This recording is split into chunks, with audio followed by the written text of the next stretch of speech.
আমি আওয়ামী লীগের দালালি। বাংলাদেশে ভালো মানুষকে তো আপনারা জন্মাইতেও দেন না, আপনারা বাঁচতেও দিবেন না। আমার শত্রুর অভাব নাই। আপনারা যারা দেশের ভালো চান তারা ভুল বুঝে আমাকে ভুল বুঝেন না, তাহলে আমার কাজ করতে দেন, মনের দিক থেকে কষ্ট দিয়েন না। শুরু করিতেছি মহান আল্লাহর নামে, যিনি পরম করুণাময় এবং অত্যন্ত দয়ালু। আপনারা জানেন যে চাকরি গেছে হচ্ছে, তারপর আমার মনে হয়েছে শুধু ব্যারিস্টার তো না, সোশ্যাল মিডিয়াতে যেহেতু আমি কাজ করি, আমার দুইটা কথা বলা দরকার। মানুষের সিম্পিতি আবার আছে, আমি নাকি উনার সাথে দেখা করি নাই, 3 বার নাকি উনি গেছেন, আমি নাকি চিটারের মতো, উনি আমার চিটারও বলার চেষ্টা করছেন। কিন্তু এইসব কাজ আমি করবো না, কারণ এত নিচে এই ধরনের লোকের বিরুদ্ধে আমি কখনো, আমি প্রতিবাদ করি হচ্ছে গিয়ে বড় বড় মানুষের বিরুদ্ধে যারা সমাজের ক্ষতি করে। শুনেন, সারা জীবন আপনাদের জন্য বিভিন্ন ভাবে প্রতিবাদ করে অনেক কিছু হারাইছি জীবনে।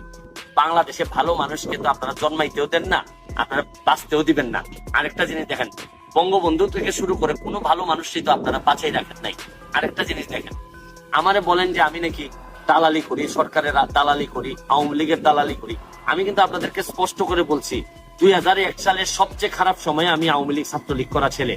আপনি এটা নিশ্চিত ধরে রাখতে পারেন যে আমি আওয়ামী লীগের দালাল, জননেত্রী শেখ হাসিনা আমার নেতা, আর আমার আদর্শ হচ্ছে গিয়ে বঙ্গবন্ধু শেখ মুজিবুর রহমান।